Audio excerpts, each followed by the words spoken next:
Welcome back. With freezing temperatures like we're seeing today, there are always concerns now about power outages. Utility companies have been especially focused on keeping tree limbs and branches off of power lines to prevent those outages from happening.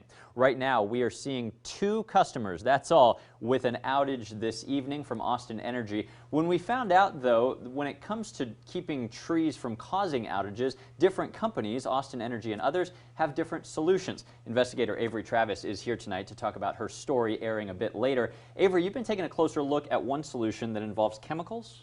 Yeah, most of the time you've probably seen those crews you just saw. They're out trimming, they're pruning those tree branches, to avoid them from falling and keeping them really just away from our power lines. But a growing number of utilities are turning to what are called tree growth regulators. Now, these are chemicals that are administered at the base of a tree, but they go up and they work through the plant cells to manage the growth of those branches. Now, one of our viewers reached out to us concerned they hadn't heard of these products and they wanted to know what was being used on the trees around their home. This was utility provider Pedernales Electric Co-op, but we know they're used by a growing number of these providers. Experts say they are safe, so that's the good news there, but if they're used by a trained and licensed crew. So we're going to take a look at that tonight. We're also taking a closer look at the label itself, why these products still come with quite a few warnings. You can see how thick this label is from the EPA and that caution on there. We're going to take a deep dive into that tonight. Good. So I understand, people, when they hear chemicals, some flags might go off. How do these products actually work on the trees? Yeah, so we talked to an expert with the Texas A&M AgriLife Extension Service. They say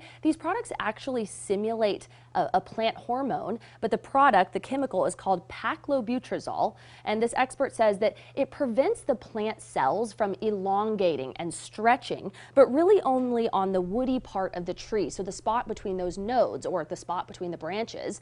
That means the number of leaves and branches on these trees really shouldn't be affected, but rather it just gives us a more compact tree, a compact plant to begin with, and keep those branches away from our power lines. Okay, Avery will have a full look at where these products are being used. We look forward to your story tonight at 10 here on KXAN.